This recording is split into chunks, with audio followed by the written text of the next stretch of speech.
My role is for video in accordance with the court decorum order.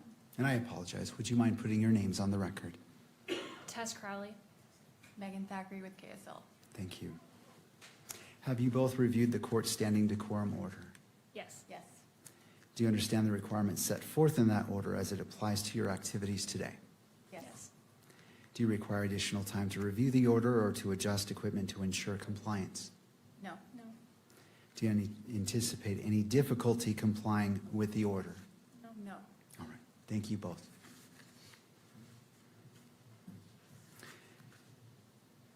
Before we begin this morning, the court wishes to acknowledge the importance of the safety, dignity, and well-being of all those who are present or who may be present during these proceedings, including the parties, counsel, witnesses, court staff, and members of the public.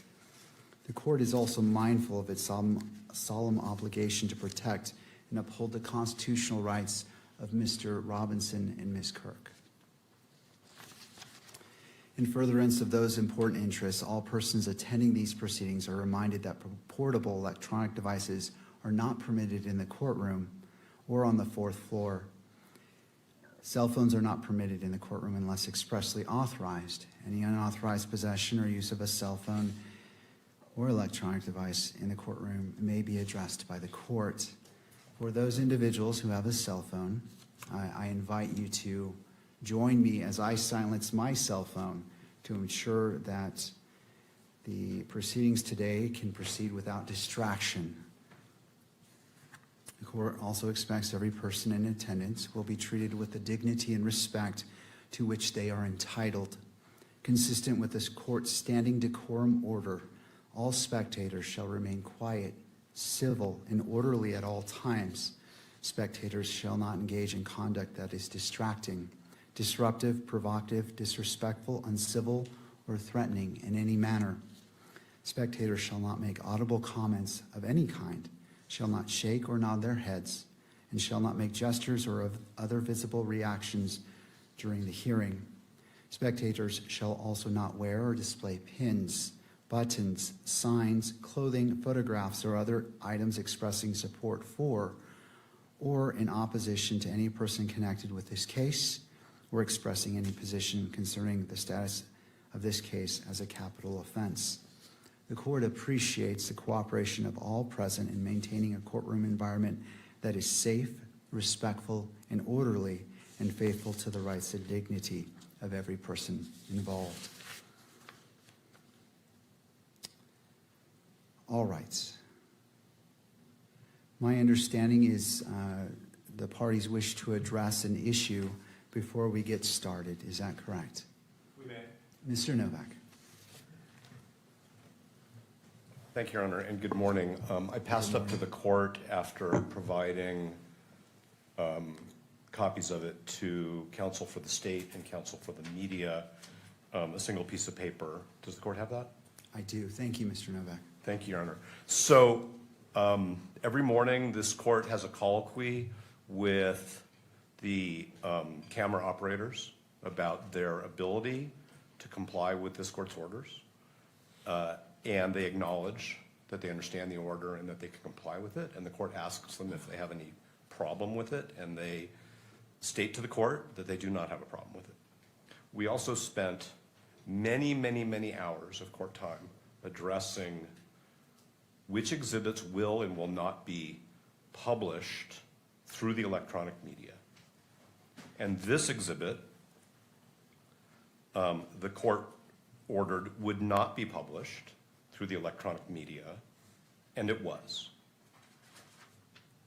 And without belaboring the point, the court can imagine our concern that the media and the state who control this exhibit and the publication of this exhibit in the courtroom as per the court's orders failed to comply with this court's orders after all of the effort that we made and the court made to make sure that the court balanced everybody's rights, including the rights that we're concerned about, which are Mr. Robinson's. No doubt the counsel for the media and counsel for the state will say that it was a very, very brief mistake, that it was corrected as soon as they realized the error, but it's done. It's out there, it's photographed. I'm informed secondhand that if I want to buy this image and maybe even have it framed and put behind museum quality glass, I can do so and put it up in my office. Obviously, I'm not going to do that. But my point is, it doesn't matter how long the court's order was violated. When we live in an electronic world, it's done and it's permanent. And we just wanted the record to be clear that we're concerned that the court's orders have been violated, and they've been violated with respect to an order that was specifically designed to protect Mr. Robinson's right to a fair trial. And I don't want to belabor the point any further. I'm also not going to refer to the exhibit with any more specificity because it's not necessary. Is there a requested remedy or potential sanction that you feel is warranted given the actions which you have outlined this morning? I think that we would like to think, when I say we, I mean Mr. Robinson's counsel, about that. We have, as the court knows, repeatedly asked this court, moved this court, not to have electronic broadcast of this proceeding, of any of the proceedings, and specifically this proceeding. The court denied those motions and overruled our objections to the specific EMC requests. So I think it's a little premature, but I can represent to the court that we will suggest a remedy in advance of the next hearing. Well, Mr. Novak, I appreciate that, but I would ask that if it is something that is concerning, that it be addressed immediately. So I'm not going to wait until this. I recognize and appreciate what you have described, and this was on my mind a lot last night as well. Okay. I don't want to sit on this. So I ask you respectfully to confer with your counsel and come up with that, because I want to address it. I agree. It is concerning, and it warrants examination and to be addressed immediately, especially as we have a little bit left of our preliminary hearing. So I want to give it the weight it is needed, and I don't disagree with you. Then why don't we beg the court's indulgence? We don't need to empty the courtroom. We can go talk about what we think an appropriate measured sanction would be, and we can bring that suggestion back to the court in a few minutes. All right. Well, before we do that, I want to turn to the state and to the media to address what you've addressed, and then obviously if there's a part two, then therefore. And I appreciate the invitation, and I also appreciate the court's desire to address the consequences, if any, immediately. Thank you, Mr. I was Novak. not trying to delay it. I just think it's an issue which warrants some thought. The court has said it gave it some thought. We will have a suggestion very briefly. Thank you. Turning to the state.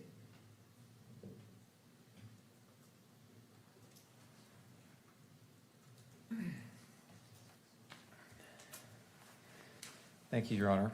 I think at the outset it's important to recognize that everyone's doing their best here.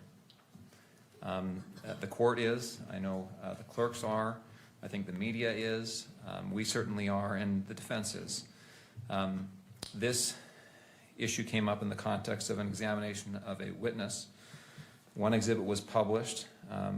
Before the exhibit at issue was also brought onto the screen, I explained what we were going to do, and then the exhibit was brought onto the screen. I reviewed the video last night. The camera captured this for approximately 2 seconds. The camera operator, I think acting in diligence and appropriateness, immediately panned as soon as she realized that there was a new exhibit on the screen. The court took it down. As soon as they realized that an exhibit was on the screen, I immediately instructed my paralegal to take it down, and it was. Defense, I think everyone involved here made quick and appropriate efforts as soon as they realized a mistake had been made to remedy and mitigate that issue. As I explained what I was what we were going to do, defense counsel did not object as that happened. And the reason I bring that up is because of the requirement for timely objections. Moreover, I do want to say this exhibit was read into the record. It was allowed to be read into the record earlier. It is also in an earlier pleading which is the information. This portion of that exhibit, I understand, is in the information, and it is largely cumulative of Exhibit 16 and 16.1, which were previously admitted into evidence and published to the media. Finally, we are going to be dealing with a lot of publicity when it comes to media coverage, and I think that's really where the remedy is going to be addressed. I understand there may be a remedy that can be fashioned today to prevent this kind of thing going forward or going on in the future in this hearing, but I think ultimately that's where this will be addressed. Any other questions from me, Your Honor? Well, not at this time. I will afford you the opportunity, obviously, to respond when the defense comes back. I want to weigh this and taking in consideration, and I find your representations to be accurate as to what occurred. I believe that I noticed it and asked for it to be taken down because I have a live stream on my screen for that very purpose. And the sequence, I believe I made note, and if I'm wrong, please correct me. It's been a long 4 past days, but that's the only addition that I find to the representation. And certainly, Mr. Novak, feel free to correct it if you believe the sequence was any different. I just want to make sure a clear record is being made of what happened in order for whatever happens next to be appropriate and proportional to the actions that occurred. No, and that's consistent with my memory, and I also reviewed the video, the live stream as well in preparation for this issue today. So that's exactly what I think happened. From my perspective, examining the witness, I did not have a view of what was being published to the public and the media, and so I think the court immediately, as soon as it recognized that, brought that to everyone's attention. Thank you, Mr. McBride. To the media.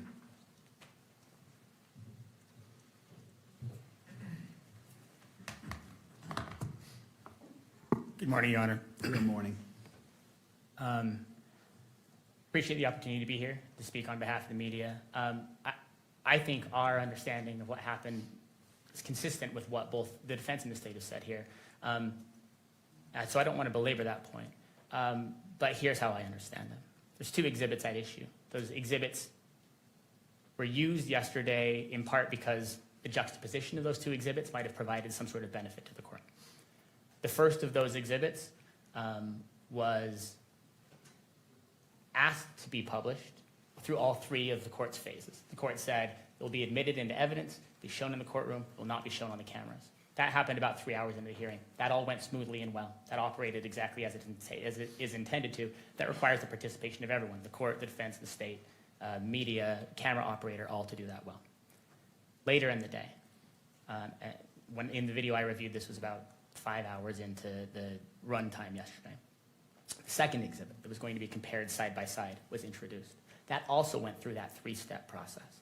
In that case, the court said that that could be admitted into evidence, shown to the court, and then also shown on the cameras. So it was put on the courtroom cameras. At that point, there was what I think is a useful practice by the camera operator to wait a beat, because sometimes mistakes do happen, right? In that case, though, that was authorized. So the camera then panned to the screen, which is set up specifically for the camera operator to be able to capture that. Examination on that exhibit began. Then, because the examination seemed to call for that juxtaposition, without much warning for anyone involved, the previous exhibit that was intended to be juxtaposed was placed on the screen.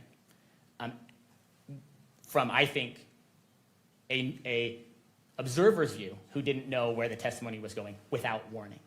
The camera operator, I think quite astutely, within seconds, recognized this is a different exhibit, and recalling the court's prior order, recognized I should pan off, and did within seconds. I think at the time that was happening, the court also caught that and said, let's not do that. Now, and that was the end of it. I think the 2 seconds is about right.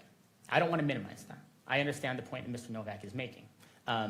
We are operating in some ways on high wire, and we are trying to place as many nets as we can, and all the parties are working together to try to do that. But in the age in which we live, one of the challenges is that sometimes when something like that is placed on a live stream, someone can screenshot it, and like Mr. Novak said, if they want to put that for sale on the internet, then they can. That's why working together to ensure that even small mistakes like that don't happen is critical.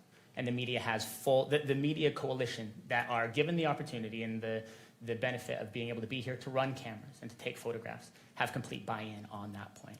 There are, of course, people out there watching a live stream that are not part of our coalition that we can't control, and that's why it's so important that we get these pieces right.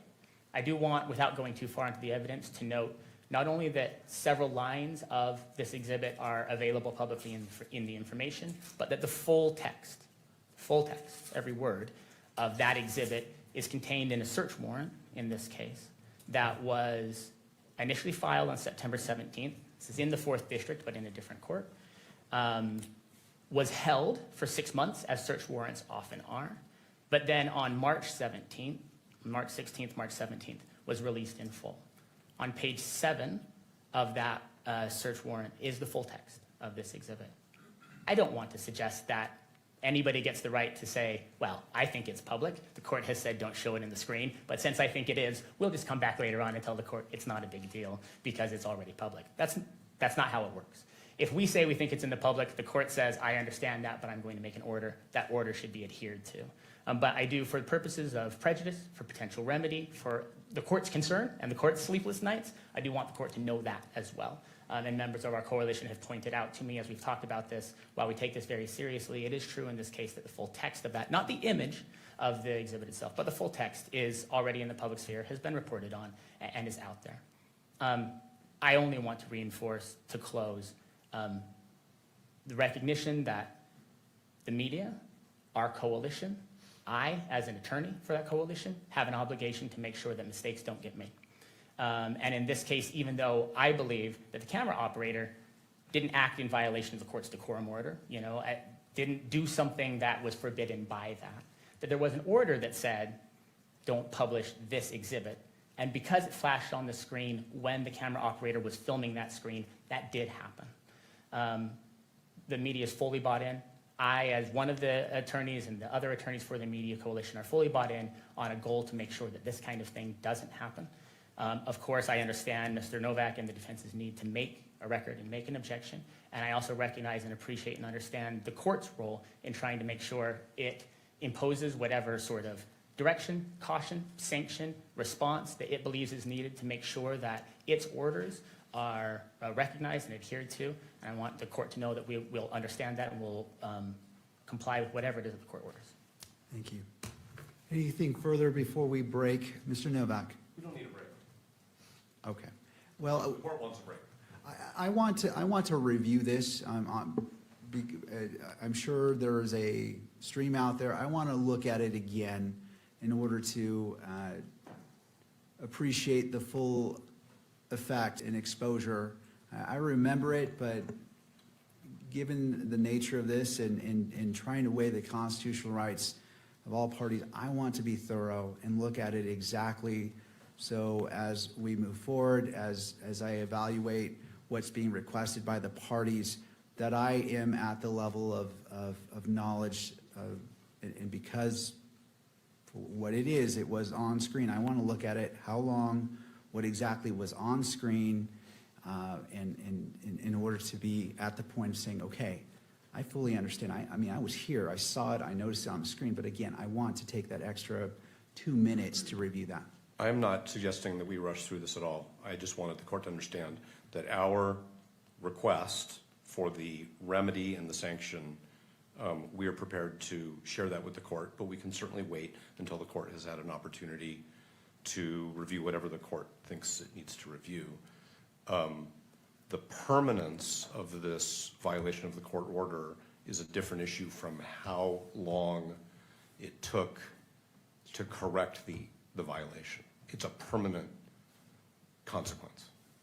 In other words, that image is out there forever and ever in violation of the court's order, no matter what actions the court, the state, and the media took to remedy it, because that's the technological world we live in.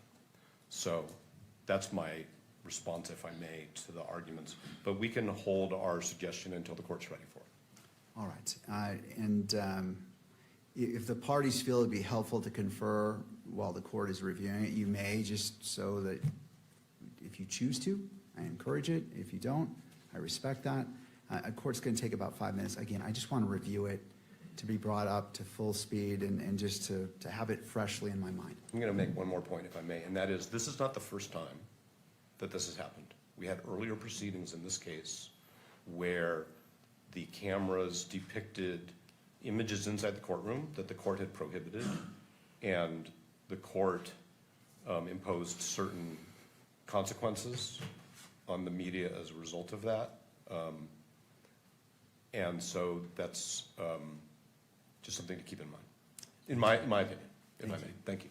All right, before the court takes a 5-minute recess and to review this, does any party need the benefit of the record based off the dialogue between me and Mr. Novak? All right, not seeing any party respond. The court's in recess. We'll come back at 9:45. Court is in a brief recess.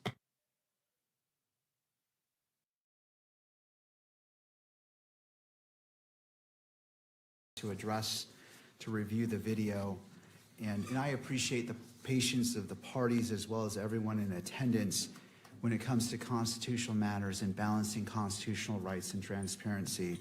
This court will take the necessary time to make sure it's given the weight it deserves, and it is deserving of every moment that has been spent. Mr. Novak, turning to you. And perhaps before you begin, let me go ahead and make a record of what I noted that is at issue. And after I put this on the record, certainly if either side wishes to be heard about the court's understanding, I welcome your comments. Exhibit 24 was displayed on the monitor visible to the media camera. Exhibit 16 was displayed on all monitors and appeared on the live stream for approximately 3.5 seconds. The camera operator redirected the camera before any party called attention to the display of Exhibit 16. Approximately 16 seconds later, the court observed the image and stated, "Let me stop you, Mr. McBride. I'm not sure. Is this being broadcast?" Mr. McBride responded, "Let's take that down." The full text of Exhibit 16 had previously been made public through a search warrant that was publicly available on or before April 2026.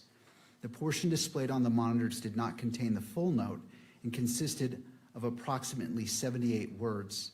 Approximately 15 of those words were included in the information filed on September 16th, 2026. In addition, the full note was read into the record during the preliminary hearing.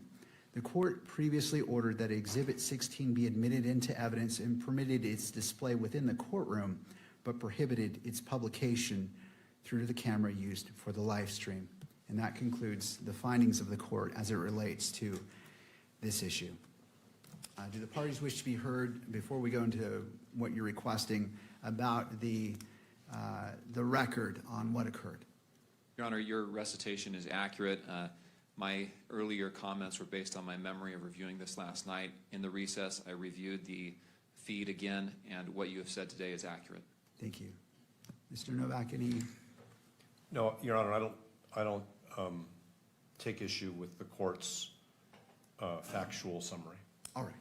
Turning to you, Mr. Novak. Thank you, Your Honor. We're going to renew our request to exclude all electronic media coverage from all future proceedings. That was our motion docketed at number 305, and that included video cameras, still photography, and audio.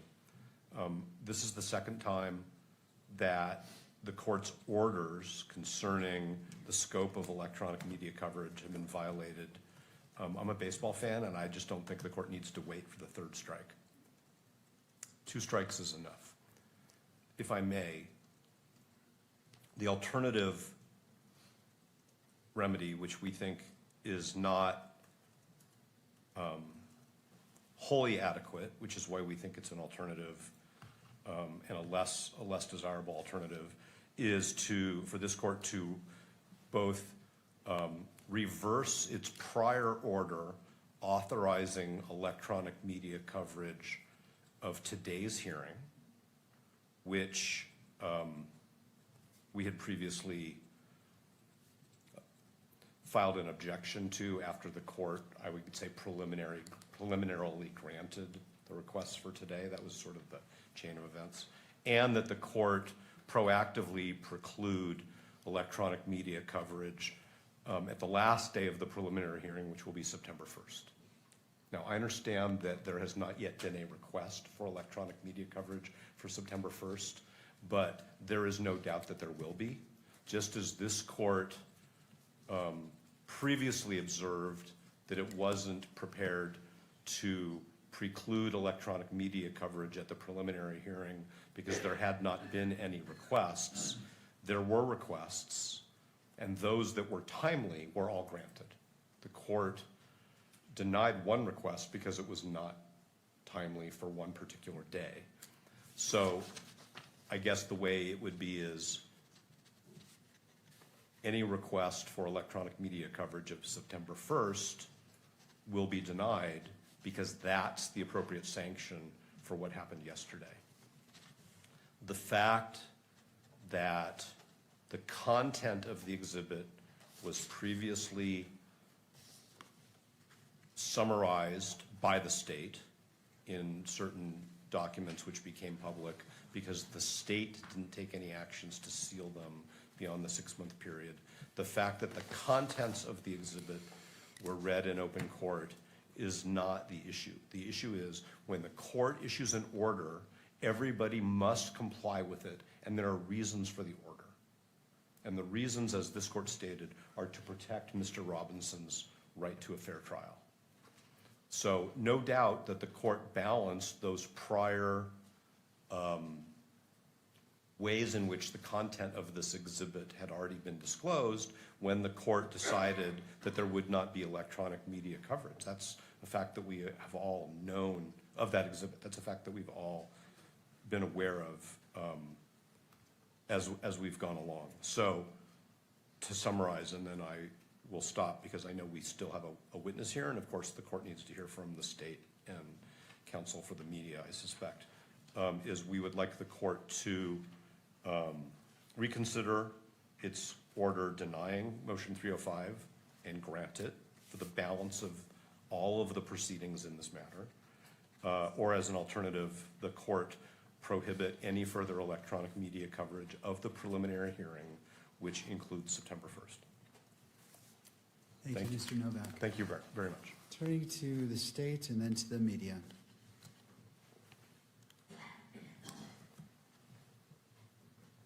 Yes, Your Honor, as to the remedy, we've heard of instances where the media has been able to delay publication of the recordings of the proceedings.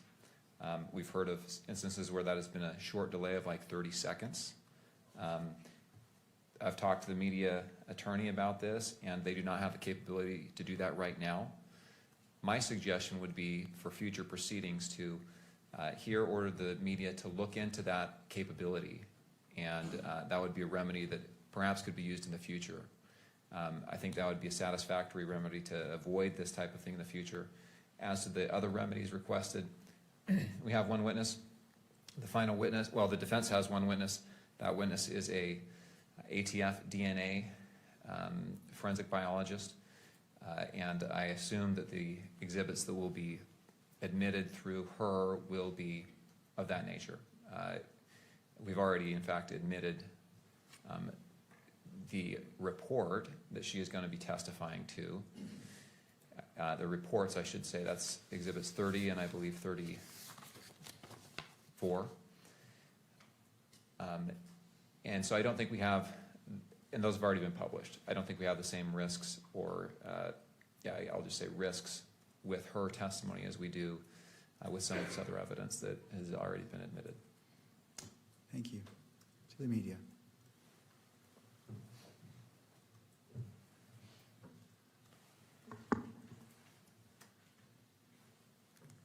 In a proceeding like this, the parties in the court and the media are working together to learn and to refine their processes.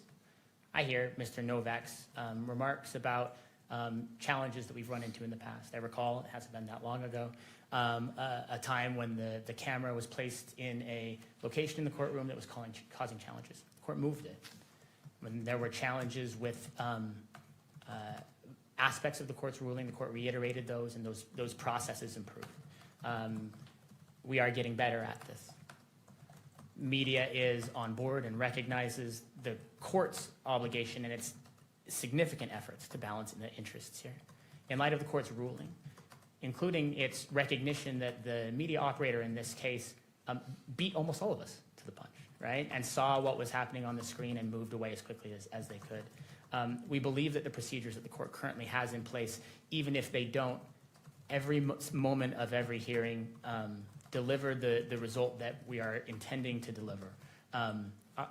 Those processes are working. I don't believe that a further adjustment, much less a sanction, much less a revisitation of something that says let's keep every photographer, every camera out of this courtroom for every proceeding. In light of the court's well-reasoned and exhaustive rulings after long briefing on all of this, the court is currently balancing these interests correctly, and we therefore ask the court to allow the parties to recognize that the time we're dedicating this morning represents a reiteration of the importance of these principles. The media and the parties all recognize that, and we'll continue to endeavor at all times to do all that we can to ensure that those are adhered to, and let the parties go forward under the current procedures without further order or sanction by the court. Thank you.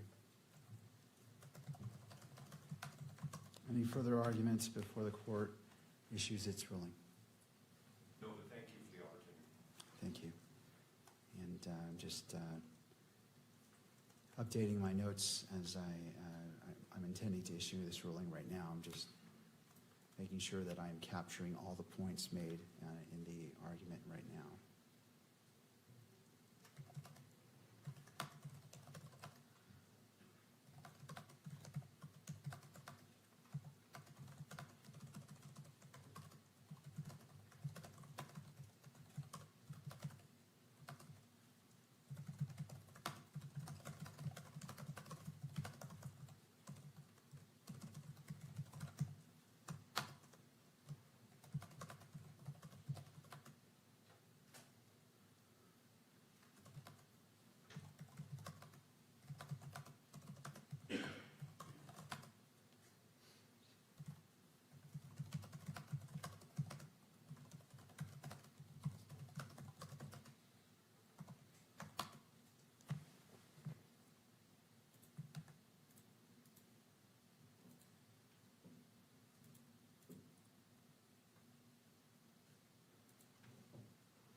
almost done. I appreciate the party's patience.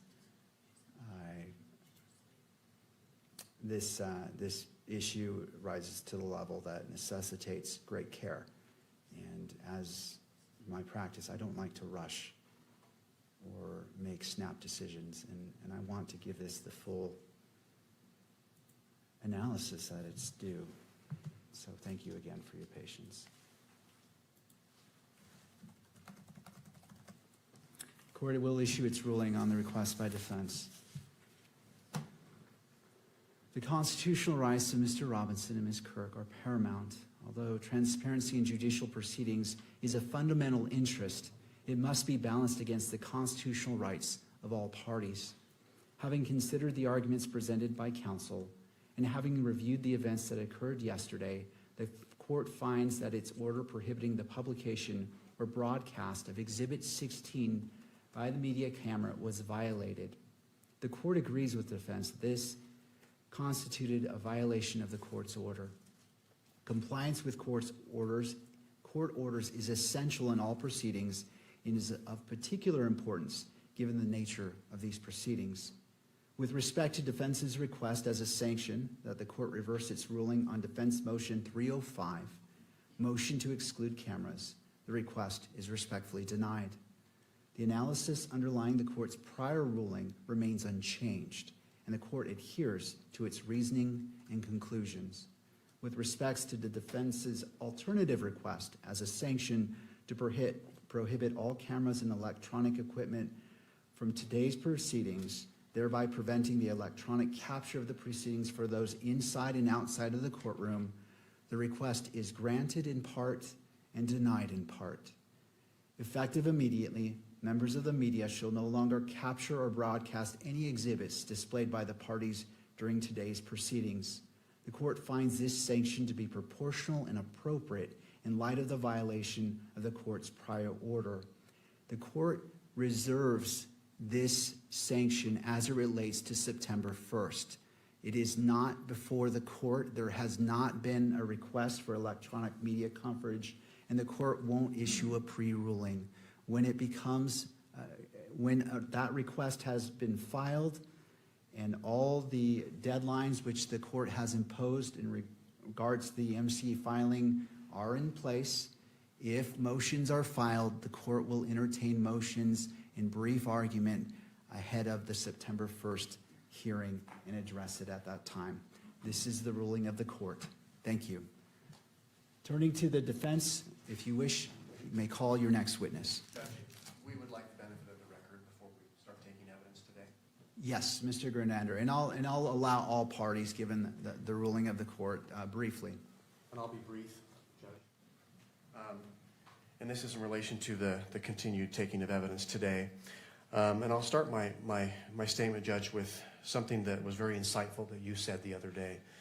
You mentioned, and I quote, "Sometimes you need to take time to save time," close quote. And so that's my purpose for standing up here this morning. We have spent the better part of a day, a little over 5 hours, I believe, hearing from witnesses that the defense has called at this preliminary hearing. And no doubt the defense is entitled to call witnesses at a preliminary hearing as allowed by the rules. But I think it's important that the court remind all parties about the purpose of this hearing. This is a probable cause hearing, as Your Honor has repeatedly stated. The defense has invoked the term reliability many times. And the court, frankly, has found the evidence that's been admitted, the testimony. As a gatekeeper, the court has found it reliable. It's been presented. The exhibits have been found reliable. So any questions of additional reliability are really questions of credibility of the witness and weighing of the evidence. And that is not really what this court engages in at the probable cause standard. And so this is all couched in the context of a likely forthcoming standing objection that the state may lodge if the testimony is long and drawn out and exceeds the scope of the preliminary hearing, gets into areas of a 702 hearing, possibly even trial. We will lodge this objection, but I wanted to just simply state the authority, Judge, behind our objection if we do make that. As your court is well aware, The magistrate at this stage of the case must view the evidence in the light most favorable to the prosecution. And that's cited to in a number of Utah cases, to include State v. Schmidt. Schmidt continues, this means that when reasonable inferences from the evidence cut both for and against the state's case, the magistrate lacks the discretion to choose between them and must leave such a determination to the fact finder at trial. A few other cases I would like to refer the court to. State v. Pledger, which is a Utah 1995 Supreme Court case. Speaking of this standard, the court says, the standard bars the magistrate from requiring the prosecution to address or even eliminate alternative inferences that could be drawn from the evidence in favor of the defense. So even assuming the defense scores points today in calling these witnesses, again, the court cannot really weigh those in favor of the defense. State v. Hester, which is a Utah Court of Appeals case 2000, where there is conflicting evidence, quote, the magistrate may not sift or weigh the evidence, but must leave those tasks to the fact finder at trial. Of course, we're not at trial yet. State v. Virgin, a Utah 2006 Supreme Court case, indicates that a magistrate may only disregard evidence at a preliminary hearing if it is, quote, so contradictory, inconsistent, or unbelievable that it is unreasonable to base belief of an element of the prosecution's claim on that evidence. There's a State v. Drozbecki case, which is a Utah Court of Appeals case 2010. Magistrates may only disregard or discredit evidence that is wholly lacking and incapable of creating a reasonable inference regarding a portion of the prosecution's claim, but must leave all the weighing of credible but conflicting evidence to the trier of fact. And finally, State v. Lopez, a Utah 2020 Supreme Court case. Speaking of this probable cause standard at a preliminary hearing, the court said, under this low bar, it may be difficult for the defense to overcome a prima facie showing of probable cause. Even an alleged victim's recantations may sometimes be insufficient, given that the magistrate must view all evidence in the light most favorable to the prosecution and draw all reasonable inferences in favor of the prosecution, close quote. Judge, Your Honor has heard 4 days of testimony now. The evidence is overwhelming. It's devastating. And the question needs to be asked, the purpose of continuing with testimony if it's long and drawn out. Of course, the defense has the right to call witnesses, but it needs to be within the context of this preliminary hearing. So again, we may be lodging a standing objection of relevance and exceeding the scope of this hearing. That's my record. Thank you, Mr. Grunander. Do other of the parties wish to be heard as it relates to Mr. Grunander's statement? To the defense?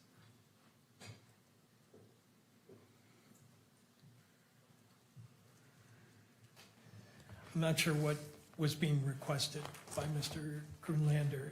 As I indicated to the court during the testimony of the last witness, we had discussion with the state prior to the start. We had a scheduled date for the court to rule on objections.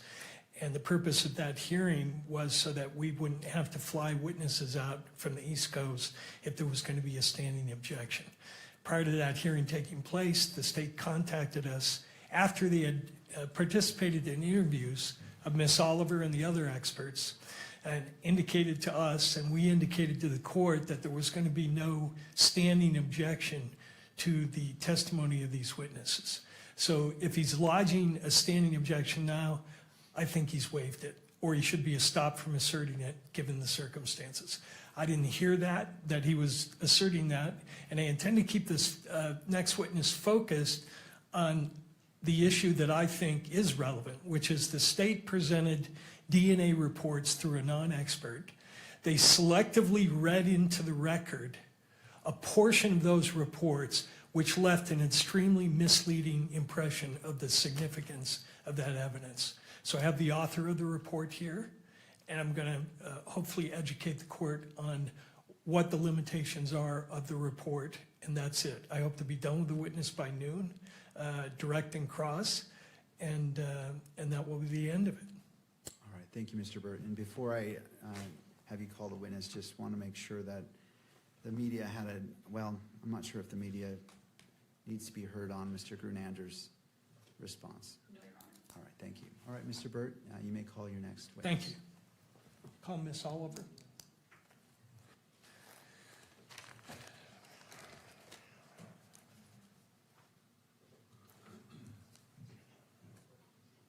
Ms. Oliver, if you'd like to come forward and be sworn in.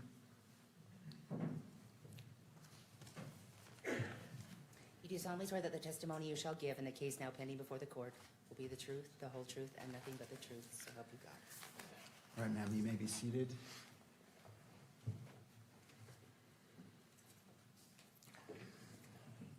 And there's a water bottle to your left if you wish. Now, after you're seated, if you wouldn't mind adjusting that microphone, bringing it close to you to pick up your testimony from today. Mr. Burt, your witness. Thank you. Could you tell us your name, please?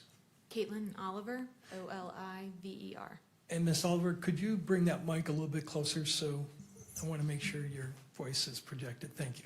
What do you do for a living? I work for the Bureau of Alcohol, Tobacco, Firearms, and Explosives as a DNA section chief. And how long have you held that position?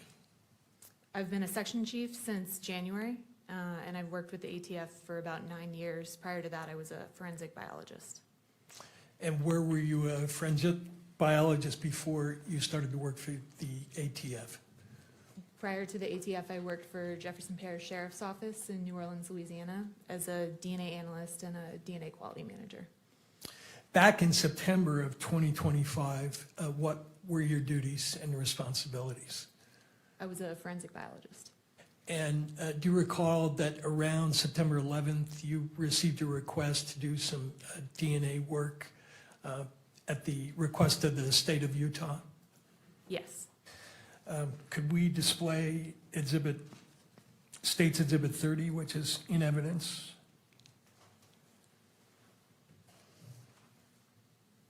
For instance, the next sample down, 1.2, where the state read paragraph D, admitted paragraph F, you state in F, based on this calculation, there is evidentiary support for the inclusion of Tyler Robinson, correct? As a possible contributor. Correct. Mr. Burt, I just want to interrupt. Sure. I was made aware of a question about the media as it reflects this order. So the question was whether audio could be transmitted, and my ruling covered the video display of any exhibits. And so I just want to make sure that's the understanding of all the parties, that the audio of your portion discussing evidence is that you understand that that's going to be captured by the camera and displayed, but not any exhibits displayed. Is that your understanding? That is my understanding of the court's ruling, yes. And to the state? Yes. And to the media? Yes, Your Honor, there might be concern about the actual monitors, the counsel table and podium. Any clarification on that? Well, that's why I give my notation at the beginning of the morning that the parties are responsible to monitor their monitors. And that's there because they're entitled to view it, but they're responsible to ensure that the monitors, as the camera is picking up the courtroom, it's directed not to focus on the monitors, but inevitable capture may occur, and that's why that instruction is given. Your Honor, Jeff Nye on behalf of the victim representative. We cannot see it in court from where we're sitting, so I don't know if there's a way for us to view the monitor. I don't understand what you're saying. It's not being published on this It's not one. being published on the monitor to the court's right. Right, the order of the court based as a sanction is no exhibits will be displayed. In the courtroom entirety? As it stands right now, yes, that's correct. Well, Okay, please approach the lectern.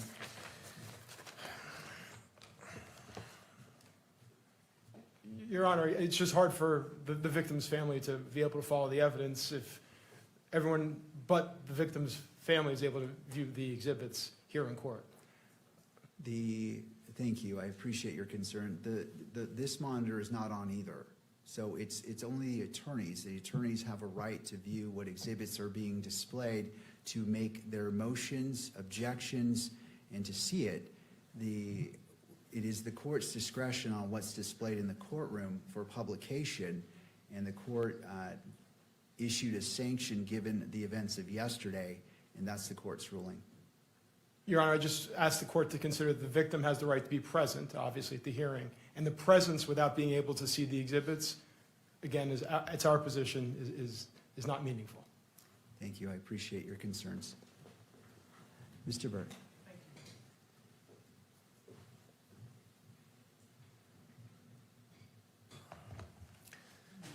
Could you redisplay Exhibit 30, please? And again, while he's doing that, that same conclusion where you include the language, go back to that page, please, 5. Use the term, there is evidentiary support and possible contributor. I want to focus your attention on the words evidentiary support. We've had a prior witness testify that, from the FBI, testified that they use a scale and they characterize the support along the lines of strong. Are you familiar with that type of a scale? Yes. Does your agency employ that scale? We can come to 5 conclusions at our agency, so there can either be exclusion, limited support for exclusion, uninformative, limited support for inclusion, and support for inclusion. And I take it from what you just said, you don't use these qualifiers strongly. The word strongly include things of that nature. Yes, we don't use a verbal scale at our laboratory. Is that a scientific phrase when you talk about instead of saying that there's support for an inclusion, you instead say there is strong support for the conclusion? So our laboratory doesn't use a verbal scale due to the fact that they add subjective words to the front of this word support. It is our stance that the likelihood ratio statistic, the number stands on its own. So we report the likelihood ratio and either support for inclusion or support for exclusion. Thank you. Would you go to page 8 of the report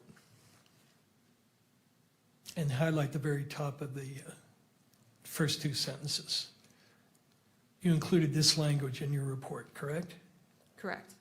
And in fact, you included this language in all 3 of your reports, referring to the conclusions conform with the relevant Department of Justice policy on uniform language. That's correct. Right. And why do you include that language in all 3 of your reports? It's standard language for our reports. Our reports adhere to the DOJ Ultra statement. Okay. And could you go now to Exhibit Oliver 4 for the witness only? Not admitted yet. Are you familiar with this document, the Department of Justice Uniform Language for Testimony and Reports for Forensic Autosomal DNA Examination using probabilistic genotyping systems? Yes, I am. Right. And would you go to page 4 of that document, please? And the court has heard some prior testimony about this Department of Justice directive.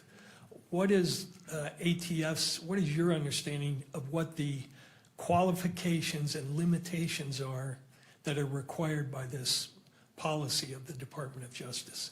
What are you not supposed to be saying in connection with the reports that you wrote in this case? There's a few things that the Ultra document states. First, it states if you use a verbal scale, which we do not, then you need to use the one dictated in the document. This is in an effort to unify the language coming out of DOJ laboratories. It also says that we cannot state that our evidence is infallible, nor can we state that there is a inconclusive result. Shall not state that it's infallible or have a 0 error rate, correct? Correct.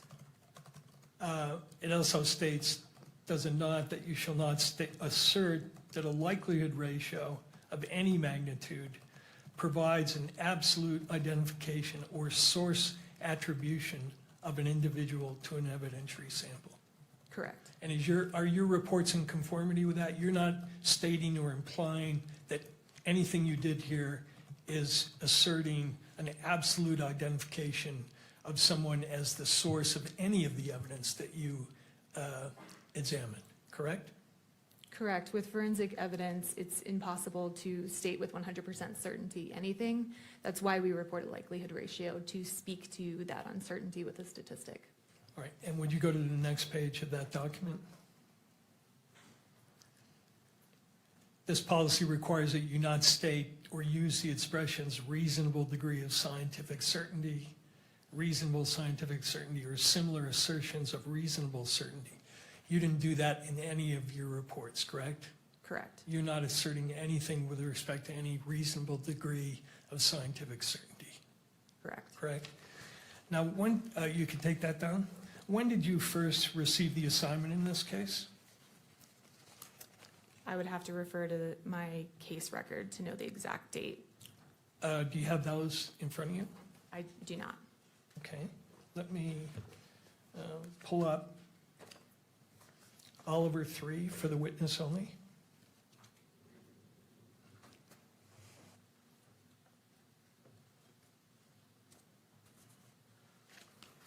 And go to the third page. Does that third page help refresh your memory on when you may have received this case? Yes, on September 12th, 2025. Okay. Is that when you first started doing work on the case, do you think? Yes, it is. Now, prior to doing work on the case, did you receive permission from someone to consume any samples in the case? Yes, I did. And could you go to page 15 of those case notes, please? Again, for the witness only.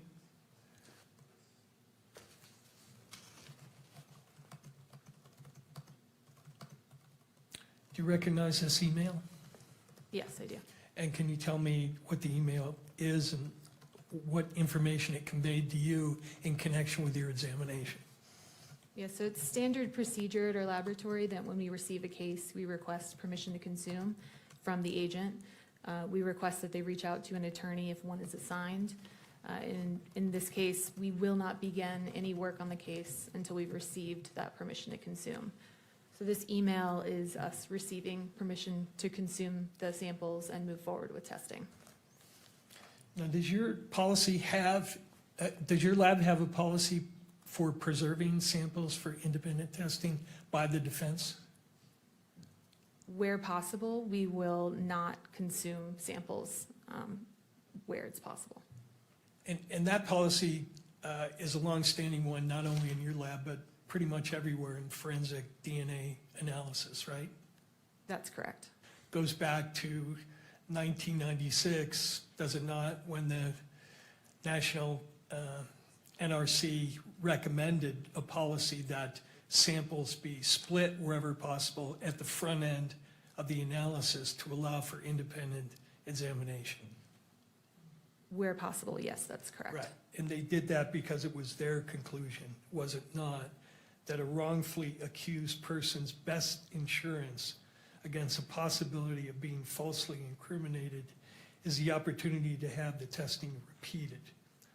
Such an opportunity should be provided whenever feasible. Correct. Okay, could you now go back to Exhibit 30? Page 8.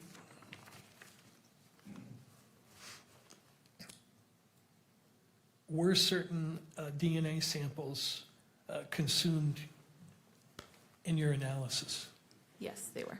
And for the record, are those listed on page 8 of your report? Yes, they are. Which samples were entirely consumed in your analysis? That would be exhibits 1.4, 1.6, 1.9, 1.10, 1.12, 2.1, 3.1, 4.1, and 5.1. Okay.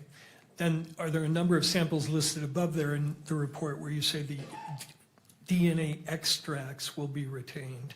And then you list 1.1, 1.2, 1.3, 1.5, 1.7, 1.8, 1.13, 7.1, and 8.1.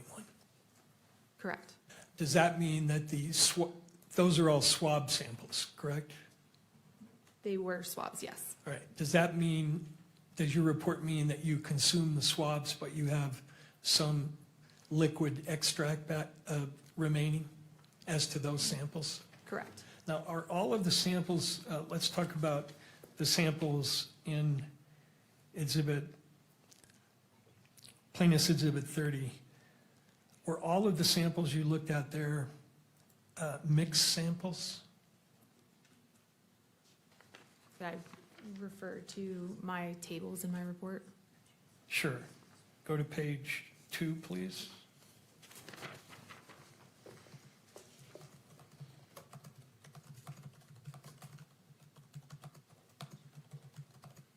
And can we go to page 3 and 4? 3 and 4, please.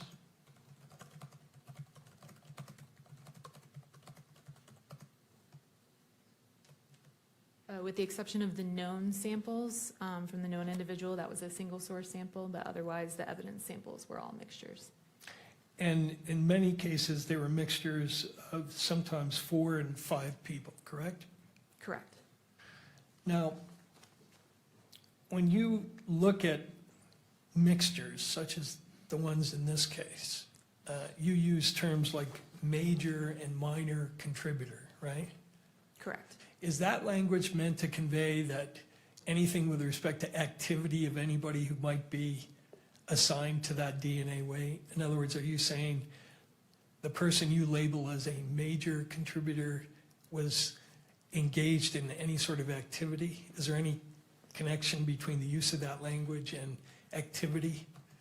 None of the testing that I performed could speak to activity or what activity led to the deposition of the DNA. So nothing in your report, if somebody reads that and says, oh, this one says this person is a major contributor, you're not commenting on anything about the person's activity, correct? Correct. And is it true also that there are also several other limitations concerning the language of your report that it's important for courts and people who are reading the report to understand?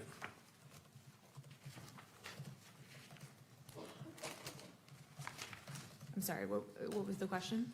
Are there other limitations, in addition to the one we just reviewed, that it's important to understand about the language you use in your report?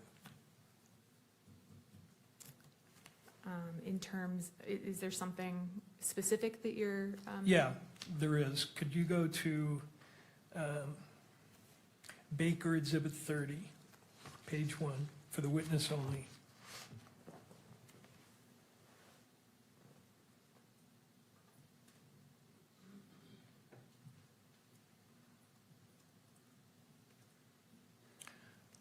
Are you familiar with this publication? Yes. This is a publication by the National Institute of Standards and Technology called Forensic DNA Interpretation and Human Factors. Correct. This is put together as a guidance document for practitioners on what, to simplify it, essentially what to say and what not to say. I don't know that I would call it a guidance document. NIST is not a regulatory body for DNA testing. It was a report that looked into forensic DNA reporting and specific human factors that could affect our testing. So they may have had recommendations, but as far as them being a regulatory body that's issuing guidelines, I wouldn't state that. Okay, that's fine. Could you go to 136, please?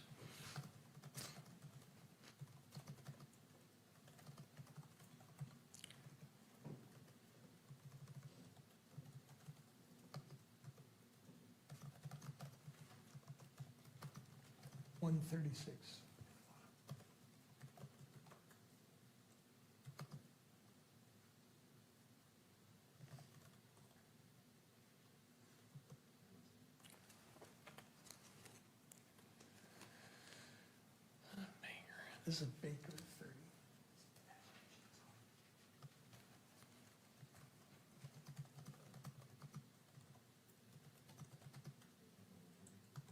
keep going.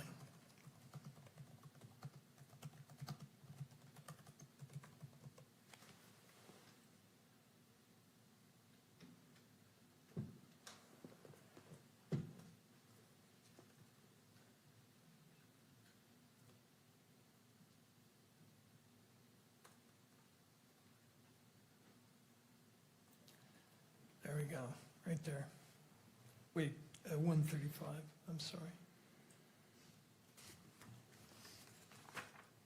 And then scroll down to the next page. So they're making recommendations here as to how the report should be worded, correct? Correct. Let me ask you whether you agree with some of these limitations, or they call them caveats. They talk about how you describe the number of contributors, and they say the true number of contributors of DNA to an item can never be known. Do you agree with that? Yes. Okay. They also say, let me ask one question before I ask this one, which is, do you use something called a reporting cap in all three of your reports? Yes, so for our likelihood ratio statistics, we cap the statistic at 1 trillion. The actual number could be a lot higher. It could be quintillion, octillion. We chose 1 trillion because it has meaning, I think, to people that can understand what 1 trillion is. An octillion and a quintillion gets a little high at that point, so we cap at 1 trillion. And they talk here, do they not, about how you convey the idea of a reporting cap, and they say the LR reporting cap was chosen because of the limitation of biostatistical modeling and independence assumptions of STR loci. Do you agree that that's why the cap is chosen? I believe we chose our cap for the reason I stated. Do you disagree with that statement in terms of why the cap is chosen? I'm not familiar with the paper that's referenced there, so I would have to familiarize myself before I said I Okay. agreed or disagreed. Fair enough. And then they also suggest that you alert in your report that profile descriptors cannot be applied to activity level issues. Do you agree with that? Yes, so this is what you were stating about calling a major contributor. It doesn't speak to the activity that led to the DNA deposition. Right. DNA profiles may be described as major, minor. However, these descriptors should not be interpreted in the context of a decision regarding the nature or the mechanisms, actions, or timing that led to the deposition of the DNA. You agree with that? Correct, yes. All right. And then the other sort of limitation, convey that the DNA results cannot be interpreted as the analyst providing an opinion regarding who the source of the DNA is. Yes, so this is, once again, we don't make source attribution statements. We will say there's support for inclusion, and then we back up that with a statistic. So from a scientific standpoint, you couldn't read the paragraph that sets out the likelihood ratio in your report, whatever the number, and then blast a headline in the media, Mr. Robinson's DNA is found on this item. That's a source attribution, is it not? Correct, yes. And that would not be scientifically defensible, would it? Correct. Okay. Another limitation they talk about on likelihood ratios, on the next page, please, 137. Likelihood ratios cannot speak to the likelihood of a proposition, only to the probability of the results given a pair of propositions. Do you agree with that? Yes. Explain that, because that's a little above my pay grade in terms of understanding. So a likelihood ratio statistic compares the probability of the DNA profile of the evidence given two competing hypotheses or two competing scenarios. Typically, the first is that the person of interest is included, and then the exclusionary hypothesis would be that the person of interest is excluded, so there's a random, unknown, unrelated individual contributing. And when they're elaborating on that point, they say a likelihood ratio indicates if and to what extent the DNA analysis results support one proposition over another, it is not possible on this basis alone to determine which is the most probable proposition. Do you agree with that? Yes. Okay. And then the next limitation they suggest you convey is that convey the DNA statistics cannot imply uniqueness within a population. Do you agree that that's a legitimate limitation? Yes. And explain what that means. Does that go back to the issue of source? You can't assign a source to a DNA sample? Correct. Okay. It says you should delineate the meaning of a verbal qualifier, but you didn't use one in this case, right? Correct. Okay. Now, you mentioned that your testing cannot, and correct me if I'm wrong, I don't mischaracterize it. Your testing, none of the testing in any of the three reports can answer the question of how and when DNA got deposited. Is that true? That is true. DNA can't speak to the activity that led to the deposition of the DNA. And the report says, with regard to that issue, with the increased sensitivity of DNA techniques and sophisticated software, a DNA profile may be developed even when the contributor of that DNA never touched the item or area that was swabbed. Alternatively, a person's DNA may be present when they were not involved in the crime. Do you agree with that? Yes, once again, I cannot speak to the activity. Can you explain how it's possible that a DNA profile may be developed even when the contributor of that DNA never touched the item or area that was swabbed? So it's possible if, say, the pen that you're sitting there using for the week, you say hand it off to the judge, and the judge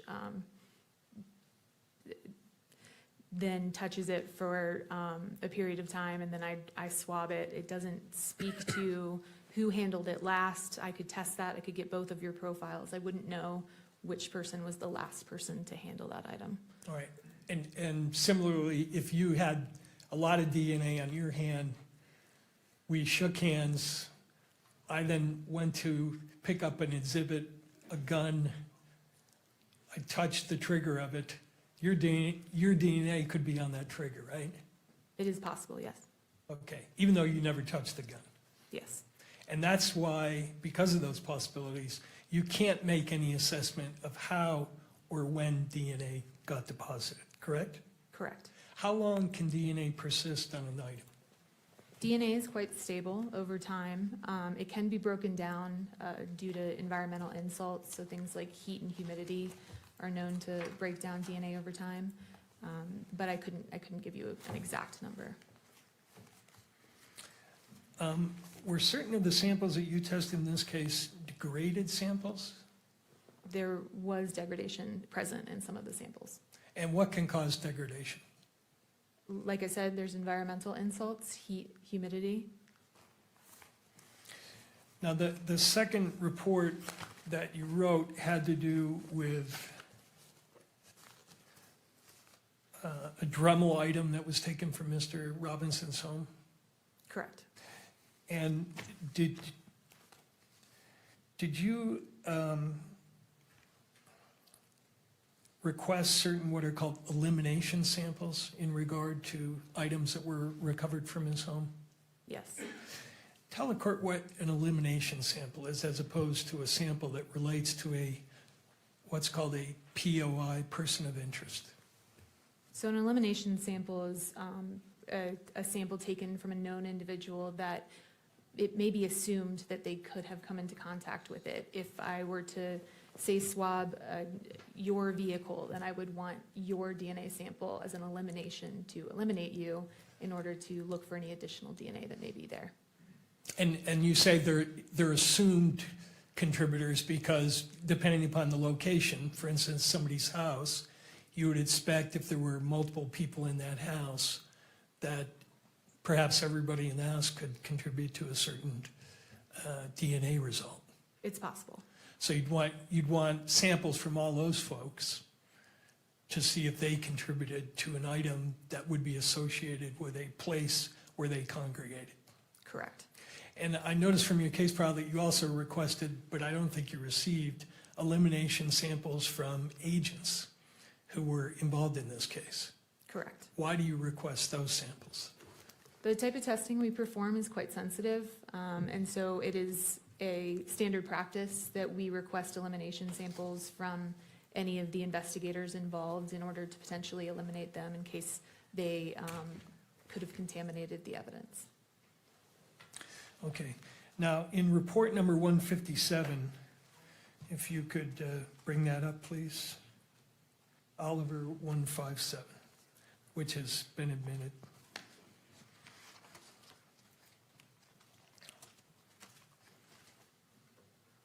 The elimination samples that you requested in connection with items seized from Mr. Robinson's apartment were from Amber Robinson, Matthew Robinson, and Lance Twiggs, correct? Correct. And that's because you had information that those people were associated with the house. Correct. And when you tested or compared, first of all, you determined their DNA types, right? Correct. Then you compared their types to what you found on the evidence. Correct. And for a certain number of those samples, you found the presence of DNA of your elimination samples, not because they were suspects, but because they were associated with the premises, right? There was support for inclusion of some of these individuals, yes. Okay, and if you could scroll down to page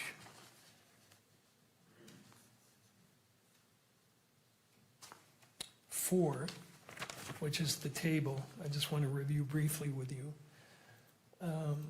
For instance, item number 1.4, which was a swab from the rifle. You used the elimination sample of Mr. Robinson's father, and you found his DNA on that particular swab, correct? I would say there was support for inclusion of Matthew Robinson on the sample obtained from the swabs of the bolts of the rifle. I'm glad you pointed that out. That's, again, consistent with your other testimony. You're talking again about support for inclusion as a possible contributor. Correct. And there Again, was- not because he's a suspect, but because he's associated with that premise. Correct, and there would have been a likelihood ratio statistic calculated and to go along with that. Okay, could you go to the next page? Similarly, with respect to 1.6, you found, again, Matthew Robinson on swap number 1.6, or a profile that indicated he was a possible contributor. There was support for inclusion of Matthew Robinson. Okay. And next page, actually go 2 page to page 7.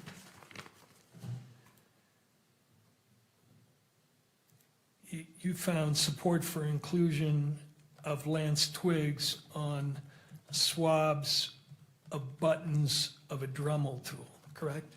Correct. And going back to what we were talking about before, if a person named Lance Twiggs lived in that residence, came into contact with Tyler Robinson, and then touched a button on a Dremel tool, you'd expect Mr. Robinson and Mr. Twiggs's DNA to be on there, right? Or you could. It's reasonable to assume that anyone living in the household could have contributed to DNA on an object found in that household. And similarly, you found profiles to suggest support for inclusion of Mr. Twiggs on other areas of the Dremel tool, correct? Correct. Okay. Now, the last area I want to ask you about is, you're familiar with something called NGS? Yes. What is NGS? NGS stands for Next Generation Sequencing. It's a DNA technique that sequences your DNA, so it looks at the individual sequence of your DNA. And is it true that in your field, that whole area of NGS is something that's at the forefront of everybody's attention? For instance, when you go to seminars and you look at the presentations, there's a lot of talk about NGS, right? That's correct, yes, it's a newer technique. And is it being developed by ATF as a technique that's going to be used or has been used? Not at this time, no. And is there plans to do that? Not at this time, no. Okay. Do you know if other labs have implemented it? I believe there may be some laboratories in the United States that have it in use, but I wouldn't have direct knowledge of that. Now, you used a program in this case called STR Mix, correct? Correct. And that's sold by a company in New Zealand, that software? Correct. Have they developed another program called STR Mix NGS? I'm not aware of NGS software. Could you go to 156, Oliver 156?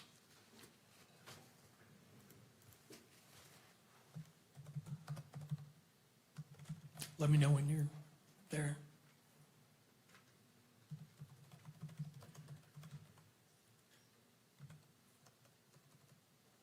Are you aware that STR, the developers are selling a product called STR Mix NGS? I was not aware, no. Okay. Now, sequencing analysis is different than what you did in this case, correct? Correct. And how so? As I said, sequencing is looking at the individual sequence, the individual bases that make up your DNA, as opposed to the testing that I'm performing, which is looking at length variations. So STR testing, which is the testing I perform, looks at areas of the DNA that are known to be highly variable between individuals, and there are areas where the DNA sequence repeats itself over and over again. And depending on who you are as an individual, you may have a different number of repeats present at that location. So the testing we're performing is looking at those length variations. There's a distinction between, say, if you have 10 repeats versus 12 repeats. But you're not looking within those lengths to see what the sequence of the DNA is. Correct. And that's what this new technology is designed to look at. Correct. And the reason it's designed to look at that is because it's been found that there are DNA areas that are different in sequence, even though they're the same length. Is that true? I think the reason for developing NGS software is to add another tool to a forensic biologist tool belt. Okay. Now, could you go to 154, please, for the witness only? You're familiar with this chart? Yes. Okay, this lists all the alleles that you found for all the testing in your 3 analysis, correct? No, it looks like, No, you were right, 154.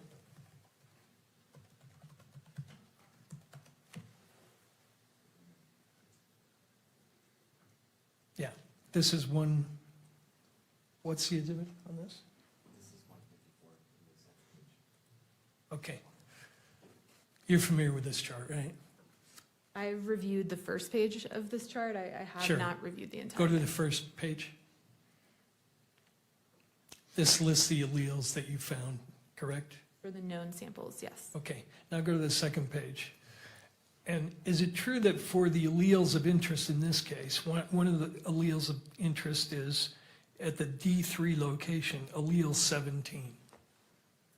One of the locations that we look at on the DNA strand is called D3. That's a location, yes. Right, and in this case, the 17 allele is important because Mr. Robinson had a 17 allele, correct? Correct.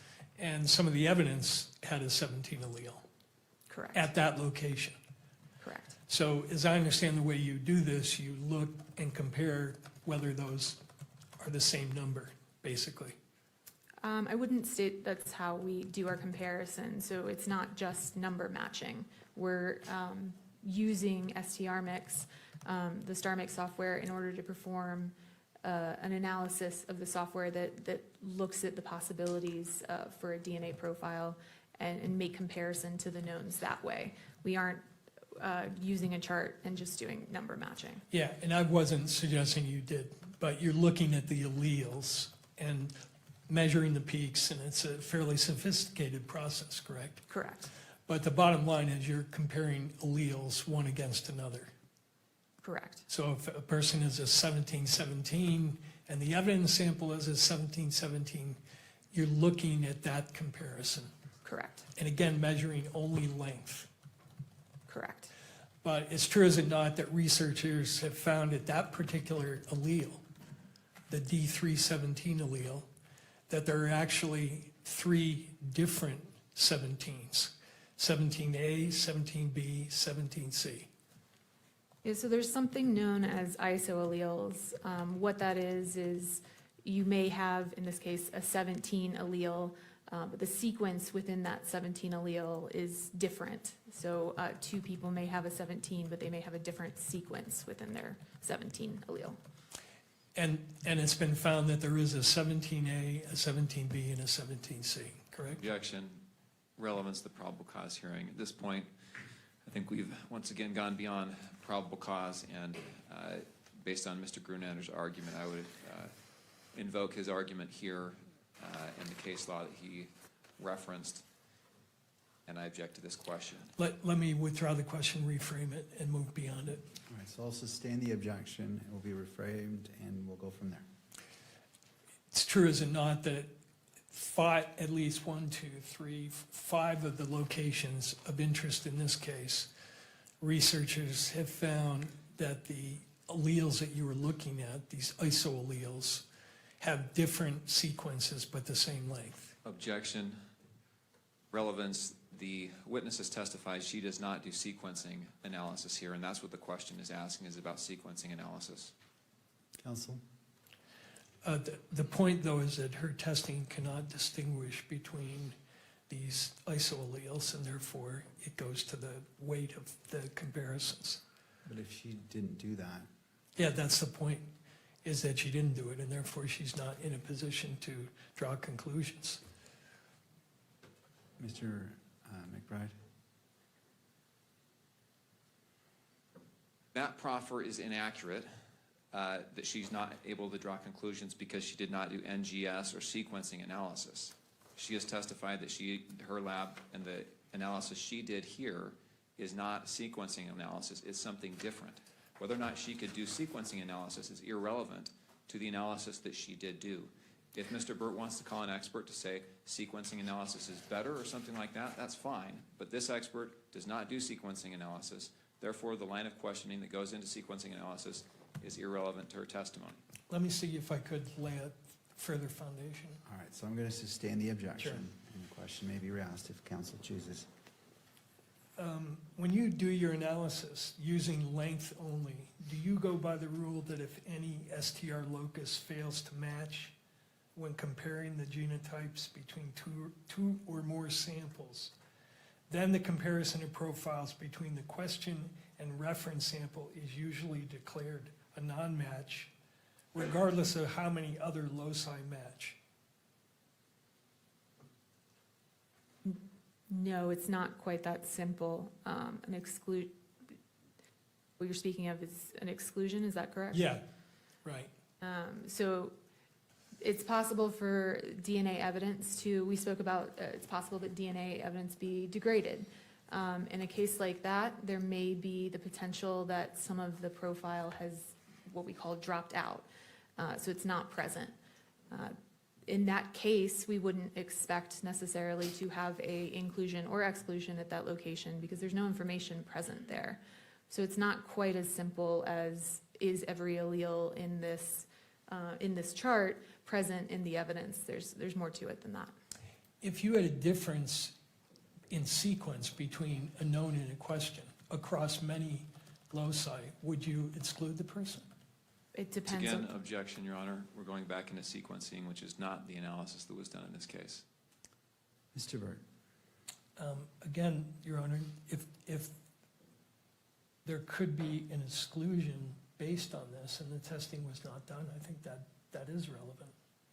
But as it relates to this witness and her firsthand knowledge, I'm not seeing that tie-in as it relates to her. All right, let me move on then. So I'll sustain the objection. Now, you said that all the samples you looked at in that one report were mixtures, correct? Correct. And the number you get in the likelihood ratio depends on how many contributors you estimate, right? The number is going to vary if you say I think it's a mixture of 2 people versus I think it's a mixture of 5 people. It's not necessarily the number of contributors. The likelihood ratio speaks to the weight of the evidence. And so it's comparing known individuals to the unknown sample.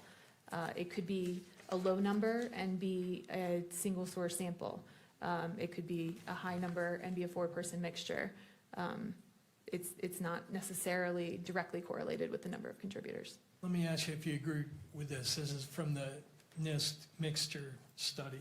A likelihood ratio numeric value is not a measurement of a physical quantity.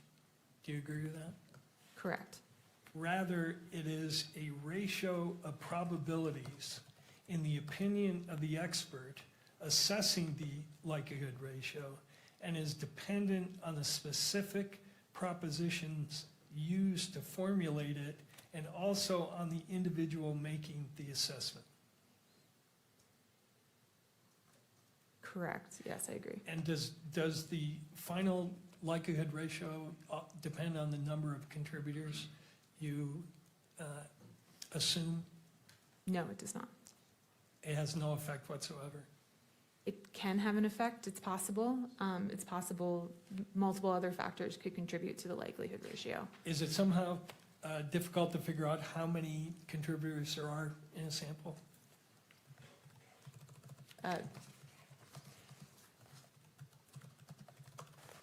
I guess I would say that I use my my training, education, and experience in order to determine the number of contributors present in a profile. Well, I noticed throughout your report you used the phrase, for instance, with regard to the 1.2 sample, the profile consistent with at least five contributors, at least one of which is male.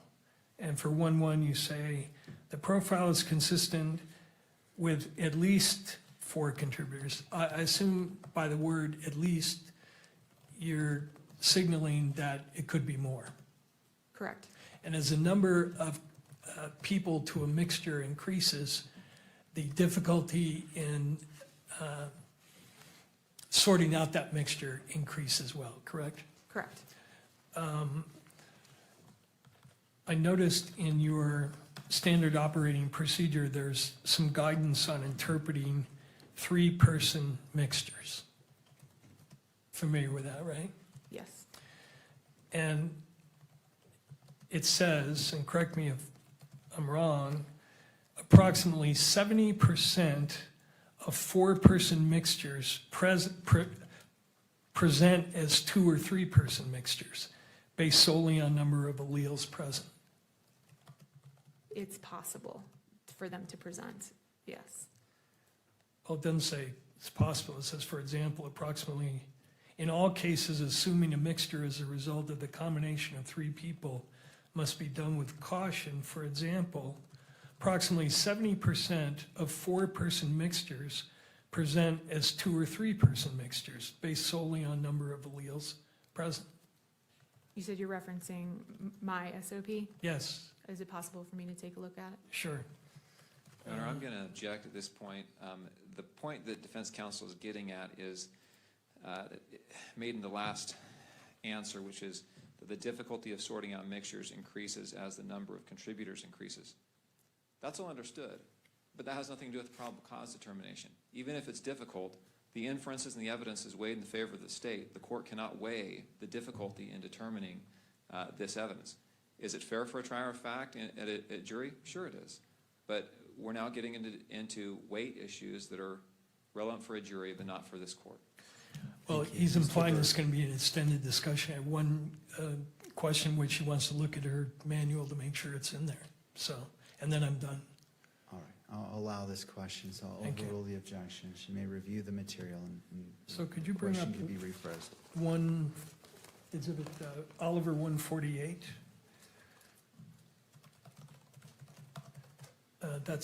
This is your SOP document, correct? Correct. And then go to page 83.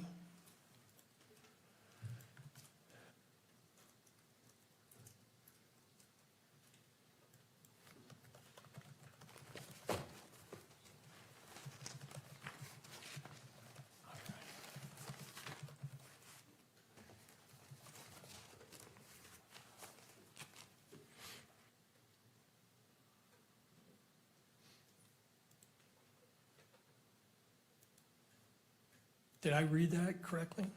Yes, And so it's true, is it not, that approximately 70% of four-person mixtures present as two or three-person mixtures?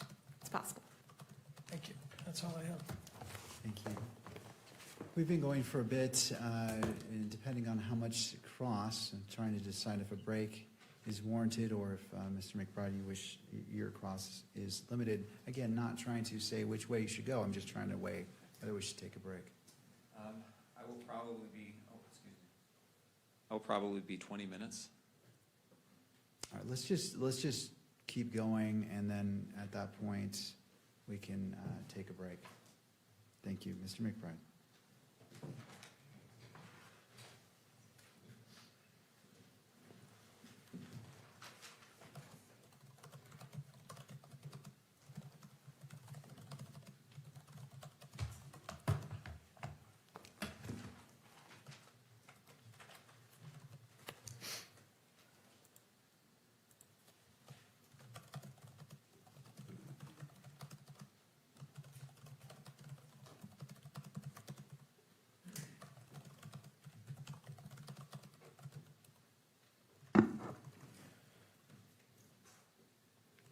Good morning.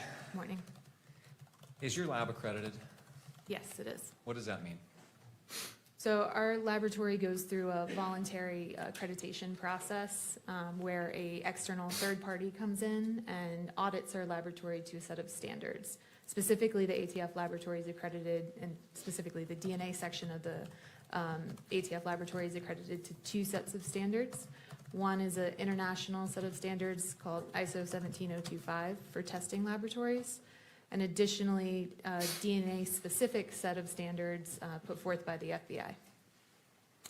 Does the accreditation require that the methodologies you use be validated? Yes, The methodologies used in this case have been accepted by courts across the country, correct? correct. Does the accreditation require that forensic biologists like yourself satisfy certain qualification standards?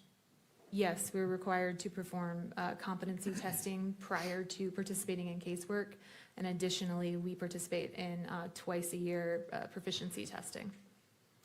And do you satisfy the competency and qualification standards required by accreditation? Yes, And at the time you did the testing in this case, did you satisfy those standards? yes. Moving to your opinions, where on the firearm did you find evidentiary support for the inclusion of Tyler Robson? There were several locations. I'd have to refer to my report. Okay, would you look at your report, and this is, it looks like report number, or exhibit number 30. If we can pull that up, just for the witness.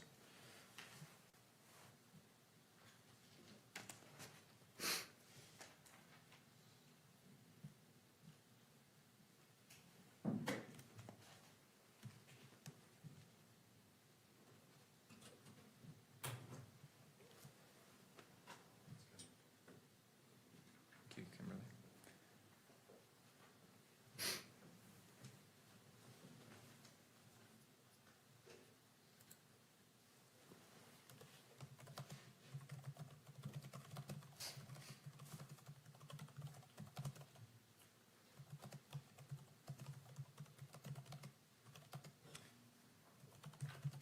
We had it for a minute here, a minute ago.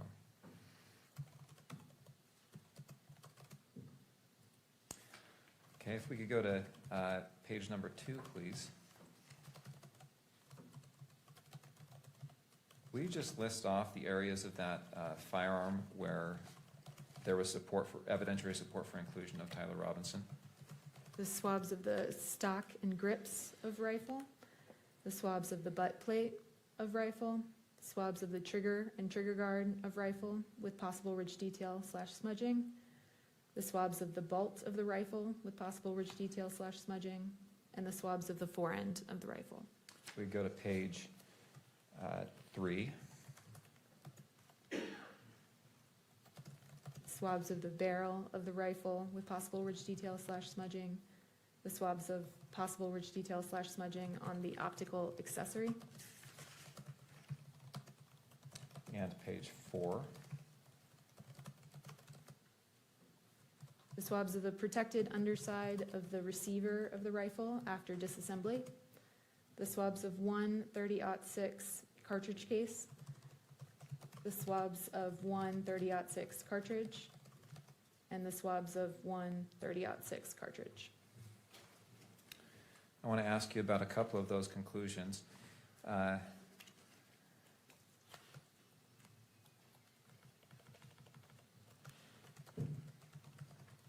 Let's look at page 5, please.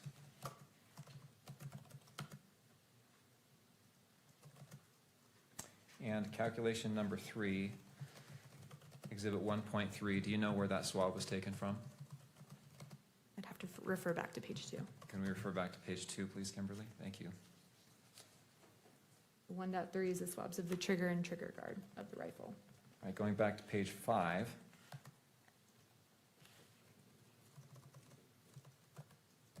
And we've had some talk, some testimony from you and some questions for you about the likelihood ratios. What was your conclusion as to the likelihood ratio that you analyzed in this question in calculation number 3? For this exhibit, the DNA profile was at least 1 trillion times more likely if it originated from Tyler Robinson as the major component and 3 unknown unrelated individuals than if it originated from 4 unrelated individuals. You say at least 1 trillion times more likely. So it could be a much higher number than 1 trillion. Is that accurate? It's possible. But the protocols in your laboratory say you cap that at the number 1 trillion. Is that right?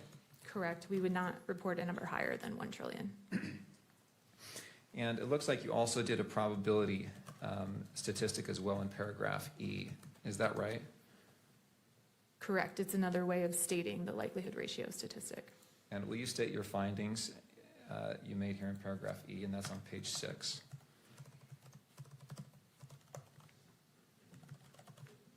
The probability of an unrelated individual in the population who has not contributed DNA to the sample yielding this level of support is less than 1 in a trillion.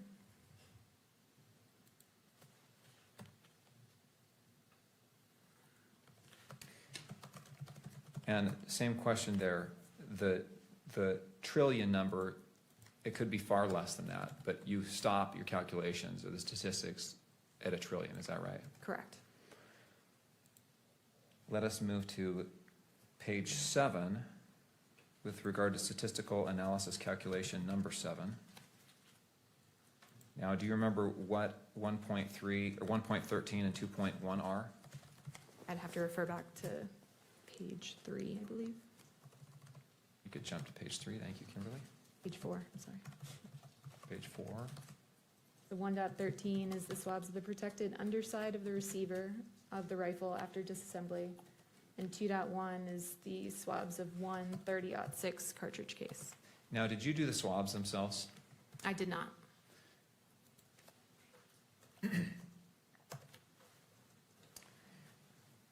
And 2.1 is a cartridge case, is that right? Correct. And what's the difference between a cartridge case and a cartridge? The cartridge is unfired, cartridge case has been fired. Right. Let's jump back to page 7. And what was your conclusion with regard to, well, first of all, why do you group these two together, exhibits 1.13 and 2.1 in your conclusions here?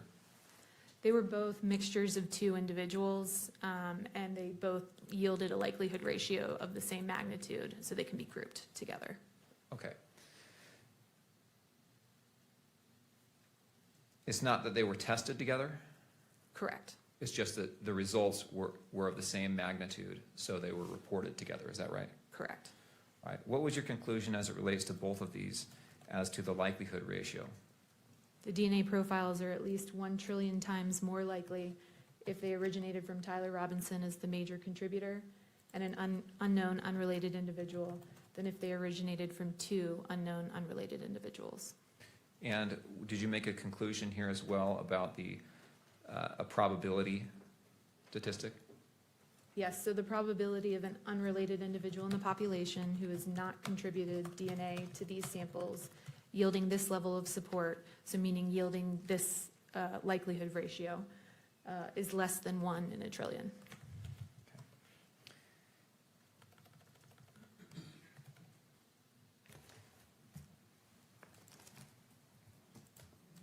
Nothing else. Mr. Burt.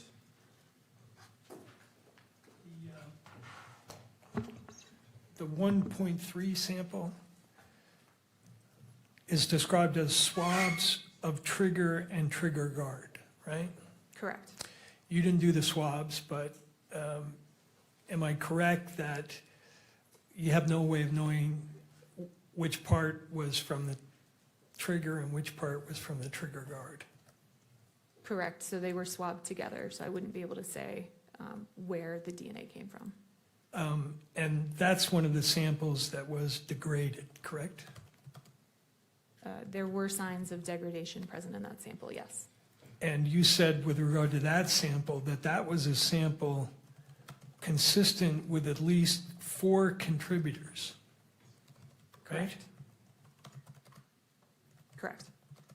And did what you term the major profile have the largest amount of degradation in that sample? There was, yes.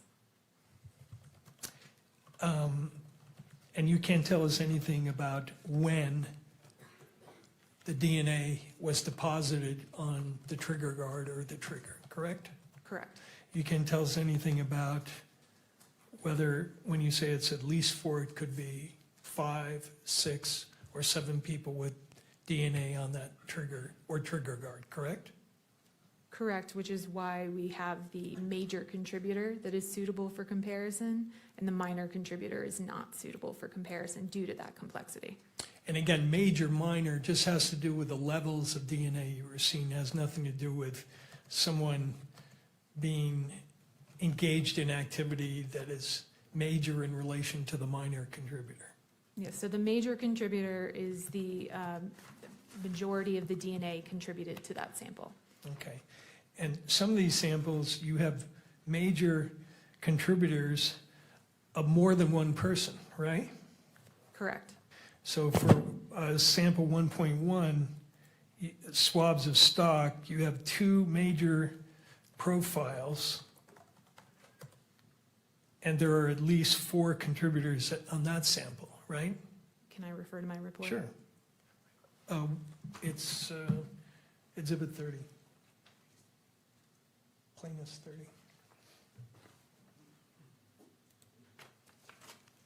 Right?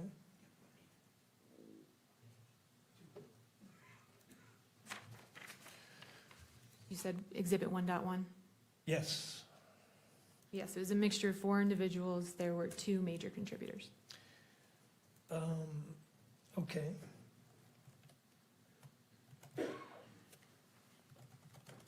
And again, with regard to all these samples, no way of knowing when or how the DNA got on those samples, correct? Correct. You referenced another statistic in your report, which is the statistic related to paragraph E, I guess. Correct. Is it what's called the random match probability statistic? Or is that something else? It itself is not a random match probability statistic. It is a way to represent the likelihood ratio similar to a random match probability. But it's still a likelihood ratio computation, right? Correct. It's based off the likelihood ratio computation. And it's still subject to all the limitations we've talked about. Correct. Can't attribute it to any person, can't state it's infallible, can't state there's a zero error rate, and you can't state that it is a source connected with any one person, correct? Right, so part of not being able to state source attribution is the reason we report the likelihood ratio statistic. It speaks to the weight of the evidence. And so yes, we can't do a source attribution, and we report that statistic and address that uncertainty that way. And address the uncertainty along with the other limitations we talked about. Correct. Thank you, that's all I have. Thank you. Anything further for this witness?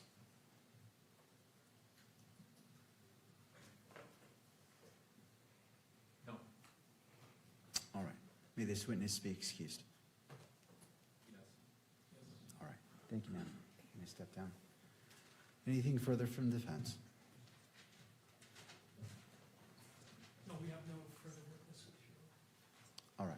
Returning to prosecution, anything further? No, Judge, we have no rebuttal evidence to present at this hearing. The state has no rebuttal evidence to present at this hearing. However, before we break, there is the matter that was discussed yesterday with respect to publishing in the courtroom Exhibit 12.1, so that the victim's family can observe that. Thank you. All right, do the parties wish to be heard as it relates to this briefly, and then the court will issue its ruling. And Your Honor, I actually just want to make a quick record. We have advised Mr. Robinson of his right to testify at this hearing, and he is choosing to take our advice and not testify. is that correct, Mr. Robinson? And I note that he's nodding in the affirmative. Thank you, Ms. Visser. All right. In regards to the outstanding issue about the publication of State's Exhibit 12.1 to the courtroom only, to persons here, any further input from any of the parties before the court issues its ruling? Your Honor, Jeff and I, on behalf of the victim, my understanding is you ruled yesterday that you were going to play it, that you did grant our request. So I don't know if we... Thank you.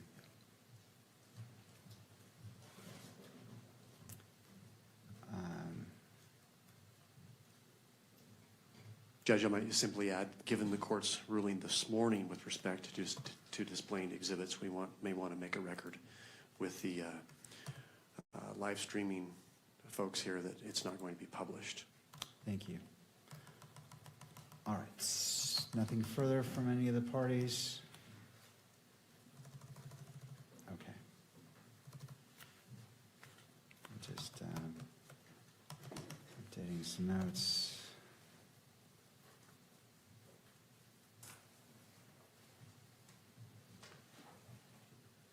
All right.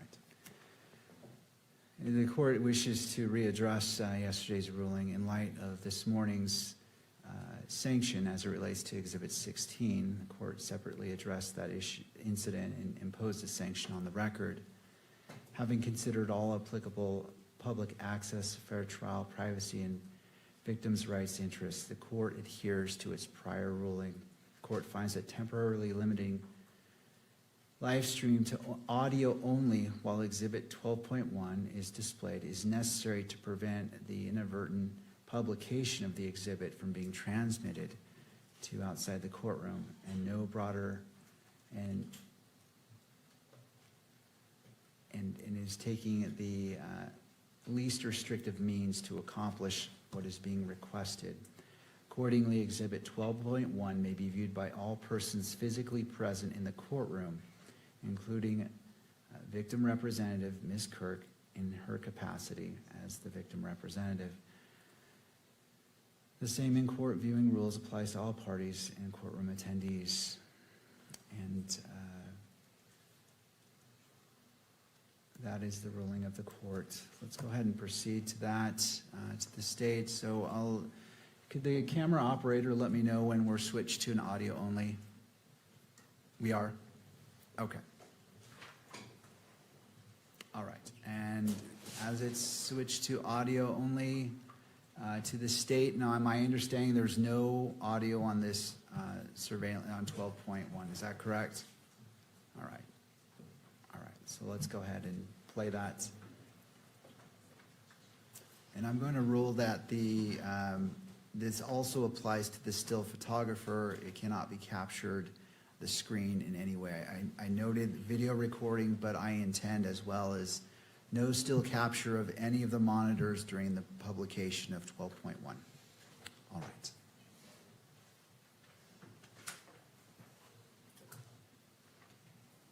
All right, thank you.